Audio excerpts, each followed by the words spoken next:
안녕하십니까.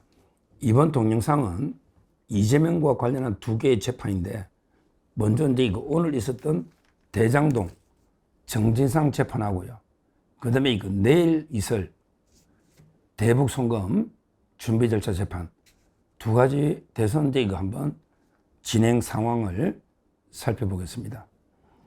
오늘 그 대장동이 정진상이만 재판이 진행됐는데, 원래는 이제 남욱 변호사가 정인신문하기로 했는데 불출석을 했어요. 재판이 맥이 빠지니까 남욱 변호사도 올 이유가 없죠. 그래가지고 이제 과태료 한번 이제 경고를 하고, 다음에 휴식 쉬고, 여름에 여름 휴가 휴정기 끝나고 8월 달부터 이제 8월 12일부터 매주 화요일 일주일에 한 번씩 하자. 매주 화요일 이런 이제 결정을 했는데, 참 이게 법원이 부끄럽습니다. 이진관 부장 정말 이게 부끄러워.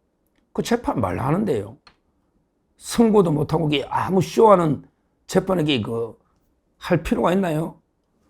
예를 들어 대장동 백현동 위례 FC인데 이재명이 빠져버리면 재판이 성립이 안 돼요. 왜 그러냐면 배임은 전부 권한 있는 사람이 권한을 남용해야 배임인데, 이재명이가 다 주범이거든요. 근데 이재명이만 빠지고 정진상이만 재판하면요, 제가 보기에 선고를 못 할 겁니다. 재판을 끝내도 선고를 할 수가 없어요. 왜? 주범이 이재명이가 빠져 있으니, 그럼 정진상이만 가지고 판결 선고가 됩니까? 유무죄가. 선고할 수가 없어요. 그럼 어떻게 하느냐? 심리를 끝내놓고 선고는 이재명과 동시에 한다. 이렇게 선고기를 추정한단 말이에요. 재판하는 쇼를 하다가 이렇게 됩니다. 결국에 정진상에 대해서 선고가 법적으로 불가능하다. 왜? 한 몸인데 한 몸 주범 빼고 어떻게 선고합니까? 그러니까 이제 재판을 또 5년 내에 끝날까요? 일주일에 한 번 한다잖아, 화요일. 그럼 대장동 지금 하잖아요. 위례만 끝났어요. 대장동이 정인이 147명이다. 그럼 일주일에 한 번 하면 하루 한 명씩 해도 몇 년 걸리죠? 그럼 한 달에 4명. 그럼 1년 해봤자 50명. 그럼 대장동만 해도 3년. 그렇게 하루에 한 번 한다는 전제에 3번인 3년 걸려, 대장동만. 근데 유동규 심하게 한 6개월 이상 걸렸을 거야? 유동규 심하게 10몇 번 물었잖아.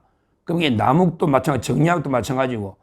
이런 식으로 계속 재판하면 대장동만 5년 걸린다. 근데 FC는 정인이 몇 명이다? 510명이야. 500명. 그럼 재판이 몇 년 걸린다? 20년 걸려. 그게 이재명이 죽을 때까지 재판하는 거예요. 중단 안 되면. 죽을 때까지. 물론 이재명도 괴롭지. 변호사비도 이제 대납이 끝나면 이재명도 괴롭지. 매일 법정에 가야 되고, 공소 취소는 하기는 불가능할 거야. 공소 취소는 국민들이 용납하나. 그러니까 이제 이재명도 퇴임을 하면 골치 아프긴 한데, 정진상도 골치 아프죠. 매일 하루 종일 재판에 앉아 있는 건 쉬운 건 아니에요. 변호사비도 많이 들고. 그런데 끝이 안 나. 결국 대장동 재판은 정진상만 하면 20년 걸릴 텐데, 그러다가요, 나중에 이재명이가 할 때, 나는 그때 재판할 때 내 빠져 있으니까 나는 정인한테 못 물어봤잖아. 새로 다 불러줘. 이러면 이재명이가 새로 다 불러라 하면 또 다 불러대면, 결국에 이재명이 죽을 때까지는 공소 취소가 안 되면, 이재명이 죽을 때까지는 결과 놓을 수가 없다. 이재명이가 200년 살지 300년 살지 모르겠는데, 이런 쓸데없는 쇼를 말하는지 나는 이해를 못하겠어요. 쓸데없는 쇼를 차라리 그냥 재판 안 하는 게 낫지. 선고도 못해. 20년 걸릴 재판을 이런 식으로 하면 뭐야? 또 이재명이가 나중에 또 부르자면 또 불러야 되는데, 정인 또 불러야 되는데, 제 말은 법치가 무너져도 유분수지. 그러니까 신속하게 이재명이 있을 때 빨리 딱 필요한 정인만 정인을 추려가지고 빨리빨리 해서 집중심리 일주일에 3-4번 해서 끝냈어야지. 옛날에 박근혜 대통령 이명박 대통령 재판하듯이 그걸 끝냈어야지. 여기서부터 법원이 무너진 거 아니야, 이재명이한테. 정말 법원이 부끄러운. 지금 보십시오. 다 휴가 다 쉬고 8월 12일부터 하루에 일주일에 한 번 딱 재판한다는 거 아니에요. 그러면 정인이 몇 명이냐고. 언제 유동규 하나인 거 아니야. 아직 아무도 안 넣었잖아. 그럼 또 또 이게 이 논정의는 이재명이가 또 하자면 또 부르면 또 넣어야 돼. 그리고 이게 정지상이가 심리 끝나더라도 선고를 안 한다니까요. 선고를 못 해요. 왜? 이재명이가 빠지면 이게 유무죄 판단이 안 되는데 정지상만 가지고는 권한자가 이재명이기 때문에 정말 이거 완전히 재판이 희화돼 버린 거예요. 그러니까 남욱 변호사도 놓을 가치가 없지. 그러니까 개무시하고 아무도 법원에 안 놓으니까 이런 식으로 이재명이한테 법원이 농락당하니 개판돼 버린 거예요. 지금 제가 보기에 선고도 안 하고 심리가 몇십 년 걸릴 정도로 재판을 진행하니 법원이 문제잖아. 쪼개가지고 빨리빨리 선고해라 했잖아. 위례부터 선고하고 이재명 잡아였고 대장동 빨리 하고 백현동 금방 끝날 걸 4개를 들고 이게 뭐 하는 짓이냐고요. 이게 법원이 이래가 선고도 못해 판사가 10번은 바뀔 텐데 지금 뭐 하는 짓 하고 있냐고. 또 이게 판사가 바뀔 때마다 변론 갱신한다고 또 재방송을 몇 달 동안 틀면 완전히 뭐 대국민 사기극이지. 서로 낭비 아닌 낭비. 정말 이게 심각하다. 이래가 언제 이재명을 잡아냈냐고. 언제? 말도 안 되는 짓을 하고 있습니다. 자, 그리고 이제 이거 두 번째. 바로 이게 내일 이제 마지노선입니다. 이거는 이제 좀 의미가 있어요. 내일 대북 송금은요, 상당히 좀 의미가 있는 게 일반 사건하고 다른 게 있고, 보세요. 내일 대북 송금은 이화영이하고 김성태가 공범이거든. 대장동은 이제 정진상이가 공범이고, 내일 대북 송금은 이화영이하고 이제 김성태장이 공범인데, 이거는 재판할 게 없어요. 이게 달라. 대장동과 결정들이 다른 게 대장동은 근데 정지상이가 5년이 어차피 재판을 5년 이상 끌어. 그럼 이게 의미가 없어요. 쉬워요. 근데 대북 송금은 만약에 이재명이는 내일 가봐야 돼요. 내일 이재명이 중단하고 그 다음에 이화영과 김성태는 합니다. 이렇게 만약에 결정하면요. 원래 그게 맞죠. 그러면 이게 할 거 있습니까? 할 게 없지 뭐. 김성태 회장은 이게 다 자백하니까 증거 동의하니까 정인 필요 없고 그 다음에 이화영은 이게 대법원까지 다 판결 나가 정인을 불러봤자 안 받아주고 필요가 없지. 그러면 이게 몇 달 안에 심리가 끝날 수가 있는 거예요. 그렇죠. 재판 2명이 하면. 그러면 이게 판사가 판결 선고를 할 수 있을까? 이게 아주 초미의 관심사예요. 일단 내일 재판에 가장 관심사가 이재명이 아주 중단 안 된 유일한 재판이다. 내일 이거를 중단할 수 있을까? 왜 관심이 가느냐? 바로 이게 북한 문제로 이거는 이제 유엔 제재나 미국의 제재까지 어긴 이런 이게 문제고, 그리고 이제 실질적으로는 외환에 관한 이적죄다. 따라서 이게 시민단체들이 이적으로 해달라. 물론 이게 공소가 안 됐기 때문에 이적 심리는 못 하더라도 사실상 이게 여론이 그렇다는 거죠. 여론이. 그러니까 이게 딱 마지막까지 고민했던 것 같아. 대북 송금을 연기하면 좀 이게 국제적인 문제니까 북한하고 난감하지. 근데 더 문제가 이재명에게 중단했다 치면 그러면 이게 김성태하고 이화영은 할 게 없다. 그러면 이게 판사가 부담이 완전히 딜레마에 빠지지. 판결 선고를 해야 되나 말아야 되나. 근데 이번 사건의 핵심이 이재명이가 알았냐 몰랐냐 이게 공소장의 핵심이잖아. 결국에 이재명 때문에 이 재판 하는 거예요. 김성태 회장은 자백하고 있고 준 사람은 또 이게 이재명한테 통화도 했다고 자백하고 있고 이화영에게 오락가락 하는데 이화영은 이미 대법원 판결까지 났고 그러니까 이제 판사가 판결문을 써버리면 이거는 이재명한테 보고 여부를 써야 되는데 난감하지.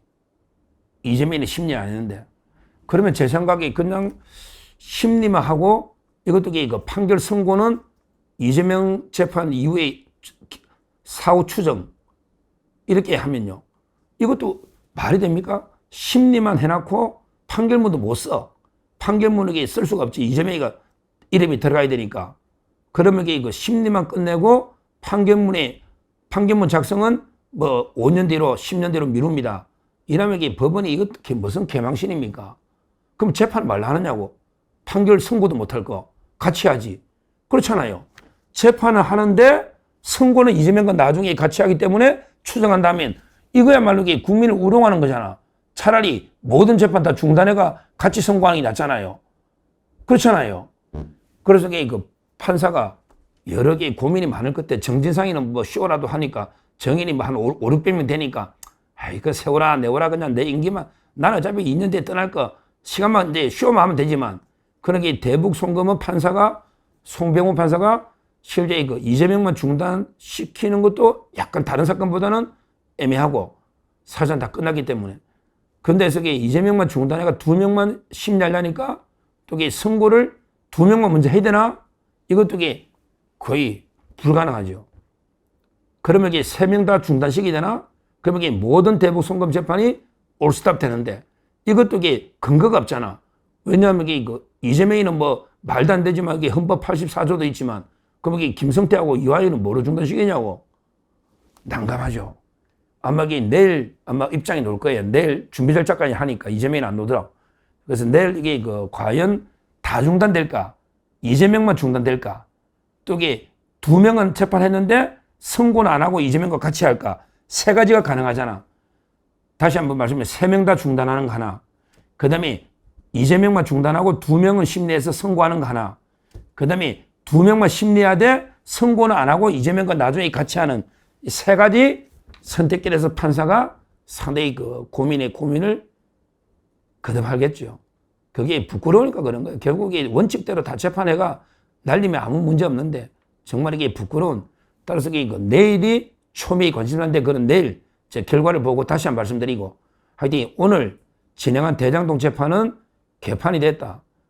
그러면서 이게 남욱 변호사들이 그냥 무시하고 안 나오고 휴전기 이후에 8월 12일부터 일주일에 한 번 하는데 정인이 다 합치면 600명 가까이 된다.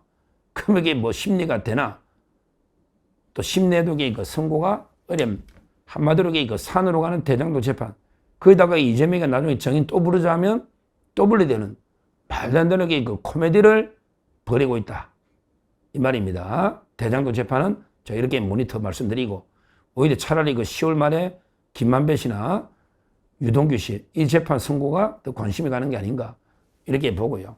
제일 중요한 거는 내일입니다. 내일 과연 이게 대북 송금 재판은 어떻게 되느냐 이게 저는 마지노입니다. 제가 분명히 약속했지 않습니까? 이재명 내일 마지막까지 재판이 중단되면 바로 이게 2천만 명 서명운동이 돌입해야 된다. 그건 이게 제 혼자서 다 할 수는 없고 이게 모든 자유파 보수 유튜버들과 그 다음에 우리 변호사님들과 그리고 이제 우리 교수님들과 그리고 국민의힘이나 여러 이제 당들 있잖아요. 황교안 대표 자유의 핵심도 있고 정관 목사님도 있고 다 제가 이게 존경하고 다 소통이 되는 이런 분들이니까 모든 우리 자유파 보수 세력을 결집하되 그 논리와 그런 이제 무는 이런 이유로 이게 재판은 돼야 된다. 이 서명운동을 받는 문헌을 제가 작성하겠다. 그렇게 동의해서 대표로 올리겠다. 이 약속입니다. 그러면서 이게 온라인으로 중복 안 되게 서명을 받으면 왜 그러냐면 이게 오프라인은요 또 이게 중복 확인이 잘 안 되잖아요. 그럼 이게 또 좌파들이 뭘 하니까 이렇게 한번 제가 국민의힘하고 충분히 새로운 지도부 구성되니까 해서 반드시 이재명 재판 중단을 막아내야 된다. 그게 이제 우리 허영 교수님이나 헌법학계 교수님들도 같이 한번 제가 협조해서 한번 해보겠습니다. 내일이 마지막 대북 송금 재판은 어떤 결과가 날지 한번 지켜보시고요. 오늘 대장동 이런 재판 쇼는 집어치워라. 이거는 이재명 죽을 때가 있거나 날 끝이에요. 어떤 식으로든 심각한 문제다. 이렇게 말씀드립니다. 감사합니다.